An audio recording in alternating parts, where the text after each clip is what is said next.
والصلاة والسلام على سيد الرسل وخاتم الأنبياء محمد وعلى آله وأصحابه وأزواجه وذرياته وأتباعه وبارك وسلم تسليما كثيرا كثيرا. أما بعد فأعوذ بالله من الشيطان الرجيم. بسم الله الرحمن الرحيم. يا بني أقم الصلاة وأمر بالمعروف وانه عن المنكر واصبر على ما أصابك إن ذلك من عزم الأمور. صدق الله مولانا العظيم وصدق رسوله النبي الصادق الوعد الأمين. اللهم صل على محمد النبي وأزواجه أمهات المؤمنين وذريته وأهل بيته كما صليت على إبراهيم إنك حميد مجيد. گرامی القدر حضرت مولانا محمد احمد صاحب، علماء کرام، طلباء عزیز، اس ادارہ سے مجھے سب کا تعلق ہے، لیکن حضرت مولانا قاری محمد ادریس نور اللہ مرتضی کے ساتھ زمانہ طالب علمی سے ایک انس اور محبت کا تعلق چلا آ رہا تھا۔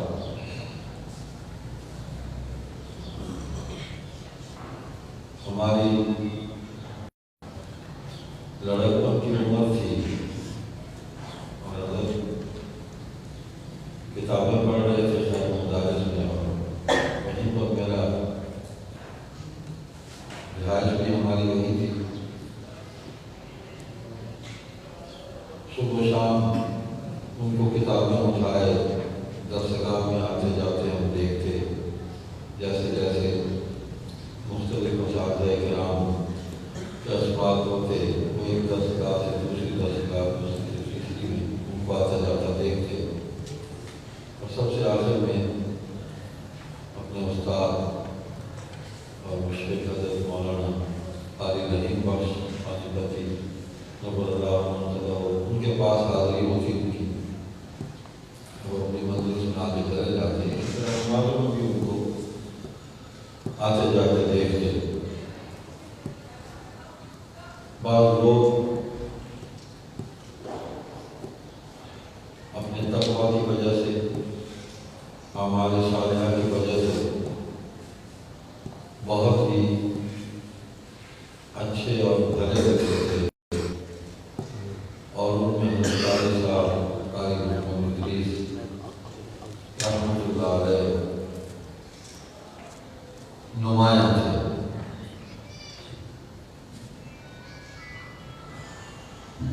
طلباء میں بھی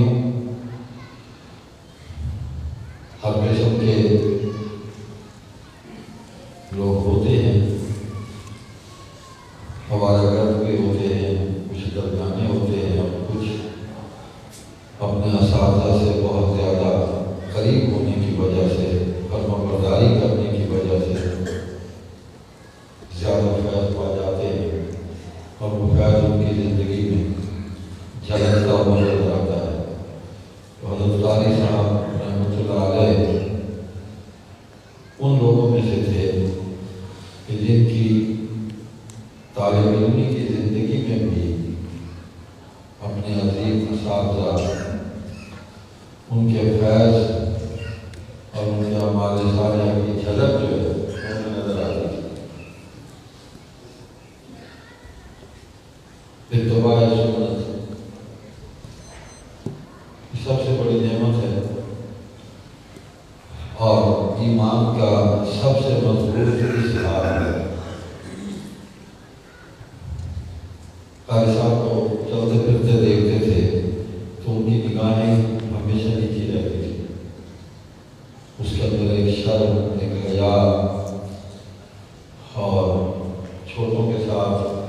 ایک شفقت کا معاملہ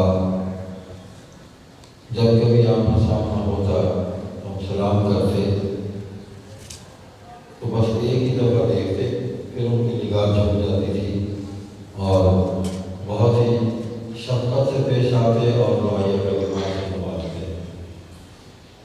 تو ان کو آخر وقت تک ہم نے دیکھا اور پھر تاخیر علم کے بعد جس طرح انہوں نے محنت کر کے اس ادارے کو قائم کیا، انہوں نے اپنی ساری صلاحیتیں اس ادارے کی ترقی، اس کی ترویج، اس کے استحکام کے لیے انہوں نے خرچ اور صرف کر دیا، اور یہ ان کے اخلاص اور بلاہیت کا نتیجہ ہے کہ آج یہ ادارہ ملک کے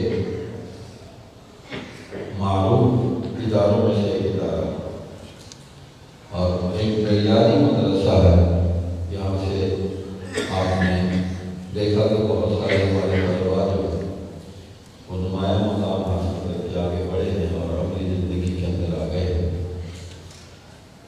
مجھے ایک واقعہ یاد آ گیا، ذکر فرمایا میرے بھائی نے، حضرت پیر کی سید عطا محمد بخاری رحمۃ اللہ علیہ کے حوالے سے حضرت مولانا محمد عابد صاحب دامت برکاتہ کی روایت سے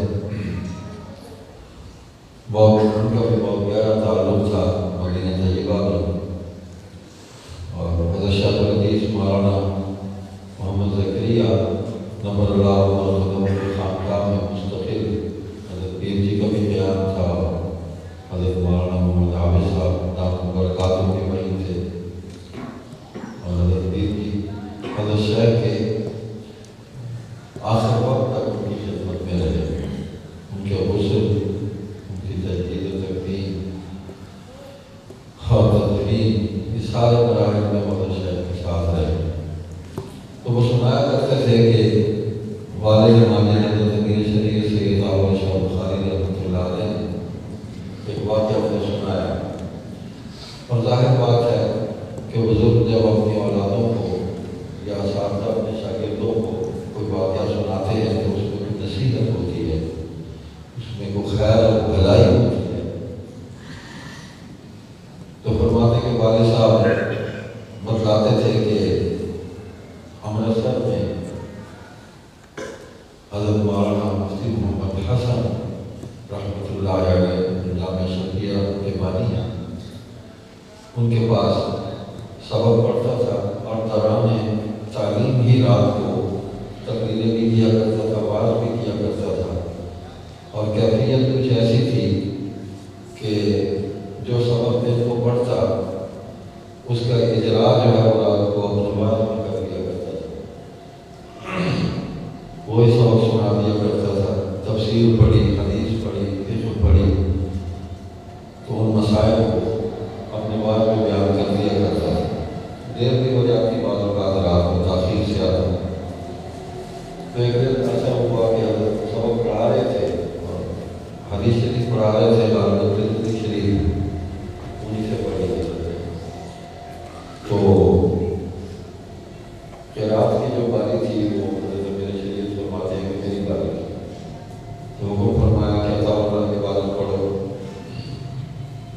کہتے ہیں عبادت تو میں نے پڑھ لی۔ اس کے بعد فرمایا کہ اس کا ترجمہ کرو، میں نے ترجمہ بھی کر دیا، پھر فرمایا کہ اس کا مطلب جان لو۔ تو یوں اساتذہ پڑھاتے تھے، امتحان بھی ساتھ ساتھ کر دیتے تھے، تو فرماتے کہ مطالعہ تو کیا نہیں تھا، تکرار کیا نہیں تھا، رات کو باز بھی کیا ہوا تھا، مطلب کیا جان لیا تھا۔ تو میں نے عرض کیا کہ حضرت مطلب نہیں آتا۔ تو یہ سنتے ہی حضرت مفتی محمد حسن صاحب رحمۃ اللہ علیہ نے اپنی اینک کو تھوڑا نیچے کیا اور اینک کے اوپر سے دیکھتے ہوئے پوری توجہ دی اور فرمایا کیا کہا کاملہ، مطلب نہیں آتا؟ کہتے میں نے کہا حضرت آ گیا، تو پھر میں نے بات کر دیا۔ تو اس کے بعد یہ جملہ فرماتے تھے کہ ہم نے علم کتابوں سے نہیں پڑھا، ہم نے علم اپنے اساتذہ کی نگاہوں سے سیکھا، جو ہے یہ جو اطاعت اور فرمانبرداری ہے اور اپنے آپ کو اپنے شیخ استاد اور مربی کے سپرد کر دینا ہے، یہ بہت بڑی نعمت ہے۔ تو جو آیت کریمہ میں نے تلاوت کی یہ بھی نصیحت ہے، سورۃ الانعام میں ہے۔ میرے بیٹے اس کا بھی واقعہ ہے، حضرت امیر شریف رحمۃ اللہ علیہ فرماتے تھے کہ میں ابتدائی کتابیں پڑھ چکا تھا، تو آگے درجات کی تعلیم کے لیے امرتسر جانا چاہتا تھا، تو خاندان کے ایک بزرگ تھے مولانا سید محمد یوسف بخاری رحمۃ اللہ علیہ، گاؤں میں رہتے تھے، تو گھر کی دیوار اور مسجد کی دیوار منتشر تھی، مسجد بھی انہوں نے بنائی، وہاں بیٹھے ہوئے تھے، تو میں اشراق کے وقت گیا، فارغ ہوئے مامون سے میں نے عرض کیا کہ بابا جی میں جانا چاہتا ہوں تعلیم کے لیے امرتسر میں، وہ نصیحت فرما دیں۔ تو انہوں نے یہ آیت کریمہ تلاوت کی، تو فرماتے تھے اس سے بڑی اور کیا نصیحت ہو سکتی ہے کہ میرے بیٹے یا بنی اقیم الصلاۃ، نماز کو قائم کر، وامر بالمعروف، نیکی کا حکم کر، وانہی عن المنکر، برائی سے روکنا، واصبر علی ما اصابک، اور مصیبت آ جائے تو اس پر صبر کرنا، ان ذالک من عزم الامور، یہ کام بڑی ہمت والے ہیں۔ تو ہم نے دیکھا کہ امیر شریف رحمۃ اللہ علیہ کی جو پھر ساری زندگی آیت ہی کا مستاق بن کر ظاہر ہوئی لوگوں کے سامنے، یہ صفات ان کے اندر پوری طاقت کے ساتھ جلوگر تھی، اور اسی کا سبب انہوں نے ساری زندگی لوگوں کو دیا۔ آپ زندگی کا ایک بہترین حصہ اپنی عمر کا یہاں گزار چکے ہیں، اور اپنے اساتذہ سے آپ نے بہت کچھ سیکھا، علم سیکھا، اخلاق سیکھے، اور علم اور اخلاق کا آپس میں بہت گہرا ربط اور جوڑ ہے۔ یہ اگر ساتھ نہ ہو تو علم نافع نہیں ہو سکتا، اخلاق ساتھ نہ ہو تو علم نافع نہیں ہو سکتا۔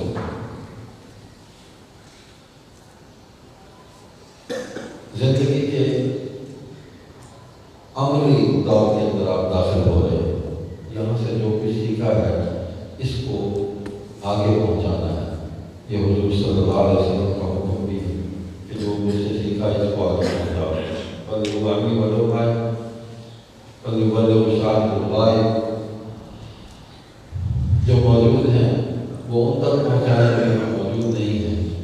تو یہ ایک فریضہ ہے جو آپ کے اساتذہ کرام نے آپ کو سونپا ہے، آپ کے سپرد کیا ہے، اور یہ توارث ہے، تواتر ہے، ایک تسلسل ہے جو حضور صلی اللہ علیہ وسلم کی ذات اقدس سے شروع ہوا، اور آپ 1442 سال ہو رہے ہیں، اس کا تسلسل جاری ہے اور یہ قیامت تک جاری رہے گا۔ دین ہمیشہ باقی رہے گا، اس دین کا کوئی کچھ نہیں بگاڑ سکتا۔ جب دین نہیں رہے گا تو قیامت آ جائے گی، مسلمان بھی کوئی نہیں ہوگا، حدیث میں ایسے ہی آتا ہے۔ تو ہم نے اپنے اپنے حصے کا کام کرنا ہے۔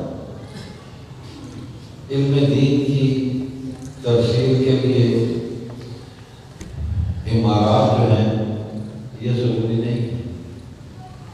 ایک عالم جہاں بیٹھا ہے وہ منبع مرکز ہے، اور اس کے وجود سے علم جو ہے وہ پھیلنا شروع ہوتا ہے، یہ نور اور یہ روشنی آگے پہنچتی ہے۔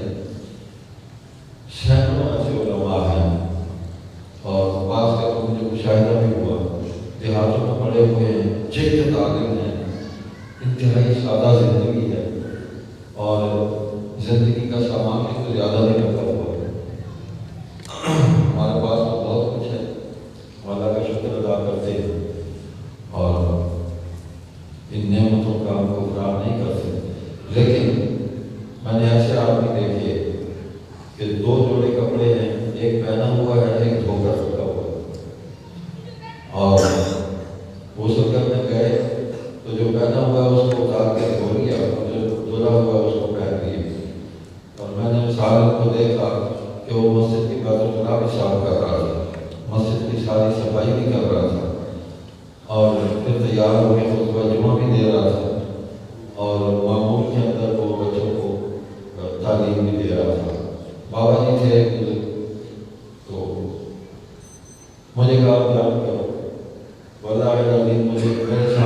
ایک طالب علم کی طرح بیٹھ گئے. مجھے شرم آ رہی تھی. میں نے ان سے عرض کیا کہ مجھ سے بیان نہ کروائیں. میں ایک جدید عالم کے سامنے بیٹھ کر گفتگو کروں. میں تو ایک طالب علم. یہ تو ان کی عاجزی اور انکساری ہے، اثر نفسی ہے. اور یہ علم کی شان ہے. علم کی شان بھی یہی ہے کہ علم انسان کے اندر عاجزی پیدا کرتا ہے. اگر تکبر پیدا ہو جائے تو یہ علم نہیں ہے، بالکل علم نہیں ہے. یہ آپ کے لیے نقصان دہ ثابت ہوگا، اور جو کچھ آپ نے سیکھا اس سے نہ آپ کو نفع ہے نہ آپ کے دوسرے لوگوں کو نفع ہے. العلم قلیل المؤمن والعمل قلیل والعمل قیمت. علم مومن کا دوست ہے. اگر اس کی دلیل ہے اس کو استعمال کرے، اس علم کو سمجھنے اور اس میں غور و فکر کرنے کے لیے، اور اس کی آگے تفصیل اور تبلیغ کے لیے. اور عمل جو ہے یہ اس کا نتیجہ ہے. عمل قیمت ہو کہ جب اس سیکھے ہوئے علم پر ایک انسان عمل کرتا ہے، عاجزی اختیار کرتا ہے، اللہ کے سامنے وہ سجدہ ریز ہوتا ہے، شکر ادا کرتا ہے، تو اللہ پاک اس کے وجود سے روشنی کو پھیلاتے ہیں. تو حضرت قاری محمد ادریس رحمۃ اللہ علیہ جید عالم بھی تھے، مفتی بھی تھے، مجوب بھی تھے، صوفی بھی تھے، اور خطیب بھی تھے. اللہ تعالیٰ نے ان کو لکھنے کی بھی صلاحیت عطا فرمائی تھی. یہ ساری نعمتیں جو ہیں یہ اسی لیے ان کے پاس محفوظ رہی کہ انہوں نے ان نعمتوں کی قدر کی، اپنے اساتذہ کا احترام کیا، ادب کیا، اور آخر وقت تک اگر کوئی استاد حیات ہے تو ان سے ربط اور تعلق انہوں نے رکھا، اور ان کی خدمت میں حاضر ہو کر کوئی نہ کوئی ان سے نعمت وصول کرتے رہے. اپنا اشکال پیش کرنا، ان سے کوئی سوال کرنا، کچھ نہ کچھ سیکھنا. بس ایک واقعہ چھوٹا سا سناتا ہوں. مجھے یاد ہے حضرت سید نفیس الحسینی رحمۃ اللہ علیہ بہت بڑے خطاب تھے، دنیا کے اندر ان کا ایک نام تھا. تو ملتان میں تشریف لائے ہمارے ڈاکٹر بنی ہاشم نے. یہاں ملتان میں ایک بریلوی عالم تھے، اب تو لاہور میں ہیں، حافظ سراج ان کا نام تھا. وہ ان کے شاگرد تھے، کتاب سیکھتے تھے، عالم بھی تھے. تو انہوں نے ایک کاغذ جیب میں ڈالا اور قلم ہاتھ میں لیا. تو پہنچ گئے وہاں، مصافحہ کیا، تو کاغذ کھول کے سامنے رکھا کہ حضرت مجھے اصلاح دے دیں. تو حضرت شاہ صاحب فرماتے کہ بھائی حافظ صاحب آپ نے بہت اچھا لکھ دیا، بہت اچھا لکھا ہے.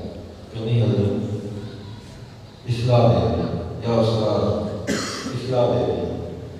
تو وہ ڈالتے رہے، لیکن وہ مصر رہے وہ شاگرد کہ آپ اصلاح دے دیں. میں نے کہیں کوئی غلطی کی ہوگی.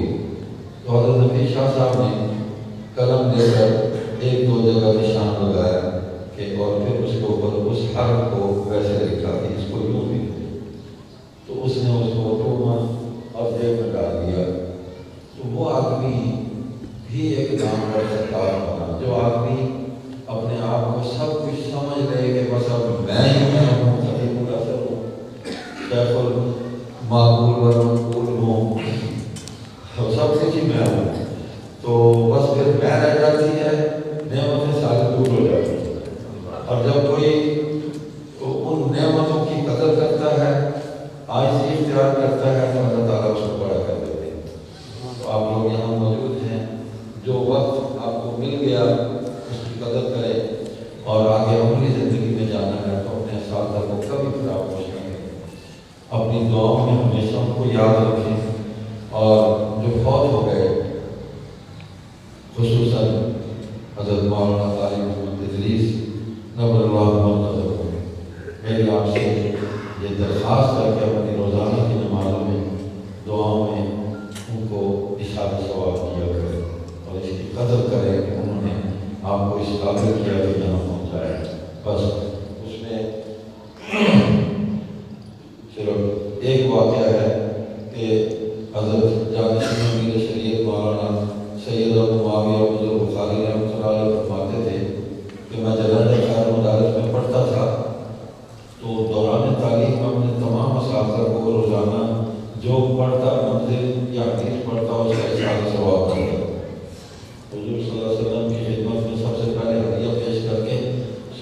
صحابہ تابعین اور پھر اپنے اساتذہ تک پہنچا، والدین تک پہنچا۔ ہمارے یہاں مربع ہے کہ جو زندہ ہو اس کو اشارہ ثواب نہیں ہو سکتا، تو دل جہازت ہے، زندوں کو بھی اشارہ ثواب کیا جا سکتا ہے، فوت ہو جانے والے تو زیادہ مختلف ہوتے ہیں۔ تو فرماتے ہیں کہ جب بھی میں مولانا صاحب محمد جاوید علی رحمۃ اللہ علیہ کو اشارہ ثواب کرتا تھا تو رات کو مطالعے کی وجہ سے تاخیر ہو جاتی، تو فجر کی جماعت میں اگر تاخیر ہو رہی ہوتی تو حضرت صاحب میں آ جاتے اور مجھے فرماتے تھے اس نماز کا وقت آ گیا، پہنچ جاتے۔ تو یہ عمل ان کا اپنی زندگی کے آخر وقت تک جاری رہا۔ وہ فرماتے تھے کہ ہمیشہ میرے ساتھ رہا معمول، میری نماز فجر کی ادائیگی میں لیتے تھے، خواب میں آ جاتے تھے، اور فوت ہو جانے کے بعد بھی میں اشارہ ثواب کرتا تھا اپنے مرشد کو، اساتذہ کو، والدین کو۔ تو یہ معمول فوت ہو جانے کے بعد بھی مولانا خیر محمد صاحب کا جاری رہا۔ پھر رات کو تقریر کر کے دیر سے آئے، فجر کے وقت اٹھا دیا کہ اٹھو حافظ صاحب کو نماز کے وقت جا رہے ہیں۔ تو یہ جو روح کا تعلق ہوتا ہے نا، یہ بڑا مضبوط ہوتا ہے، بڑا خفیہ اور باطنی تعلق ہوتا ہے۔ تو ادعوا ربکم تضرعا وخفیا، اس پر آپ عمل کریں اور اپنے لیے، اپنے اساتذہ اور بزرگوں کے لیے دعائیں کرتے رہیں کہ انشاءاللہ ان کی ارواح بھی آپ کی طرف متوجہ ہوتی رہے گی۔ اللہ تبارک و تعالیٰ آپ کو شہر عطا فرمائے، آپ کو قیمتی وقت دیا اور اللہ تعالیٰ آپ کے وقت کو بھی قیمتی بنا۔ سبحانک اللہم و بحمدک، نشہد ان لا الہ الا انت، نستغفرک و نتوب الیک۔ السلام علیکم و رحمۃ اللہ وبرکاتہ۔ الحمدللہ رب العالمین والعاقبۃ للمتقین، والصلاۃ والسلام علی اشرف الانبیاء والمرسلین وخاتم النبیین محمد وعلی آلہ واصحابہ اجمعین۔ ربنا آتنا فی الدنیا حسنہ وفی الآخرۃ حسنہ وقنا عذاب النار۔ ربنا اغفر لنا ذنوبنا وكفر عنا سيئاتنا وتوفنا مع الأبرار۔ اللهم ارحمنا واغفر لنا وأصلح أحوالنا يا أرحم الراحمين۔ قاری صاحب رحمۃ اللہ علیہ کے لیے، اپنے تمام اساتذہ کے لیے، اپنے شیوخ کے لیے اور حضور صلی اللہ علیہ وسلم کی پوری امت کے لیے دعا کرنا، مغفرت فرما دینا، اور جو امت کا حصہ گمراہ ہے اس کو ہدایت عطا فرما دینا۔ اللهم اغفر للمؤمنين والمؤمنات والمسلمين والمسلمات الأحياء منهم والأموات إنك سميع مجيب الدعوات يا أرحم الراحمين۔ اللهم اغفر وارحم أمة محمد صلى الله عليه وسلم۔ حضرت بی رحمۃ اللہ علیہ کی دعا فرمانے، اللہ تعالیٰ ان کے حسنات کو قبول فرمائیں اور آخرت میں ان کے درجات کو بلند فرمائیں۔ اللهم إنا نسألك الصحة والعفة والأمانة وحسن الخلق۔ اللهم إنا نسألك العفو والعافية في الأهل والمال والبلد والمعافاة الدائمة في الدنيا والآخرة۔ اللهم احفظنا من بين أيدينا ومن خلفنا وعن يميننا وعن شمالنا ومن فوقنا، ونعوذ بعظمتك أن نغتال من تحتنا۔ اللهم أحسن عاقبتنا في الأمور كلها وأجرنا من خزي الدنيا وعذاب الآخرة۔ ربنا تقبل منا إنك أنت السميع العليم وتب علينا إنك أنت التواب الرحيم، وصلى الله على النبي الأمي وآله وصحبه وبارك وسلم برحمتك يا أرحم الراحمين۔ ایک اعلان ہے، 25 فروری کو انشاءاللہ جمعرات ہے اور شب جمعہ ہے دارالمنی ہاشم باب کالونی میں سالانہ ہماری شہدائے ختم کا نماز ہوتی ہے انشاءاللہ، وہ ہوگی اور اس میں حضرت پیر کے تعلق صاحب رحمۃ اللہ علیہ کے حوالے سے بھی وہاں کچھ گفتگو ہوگی، کچھ تاریخی باتیں، کچھ علماء تشریف لائیں گے۔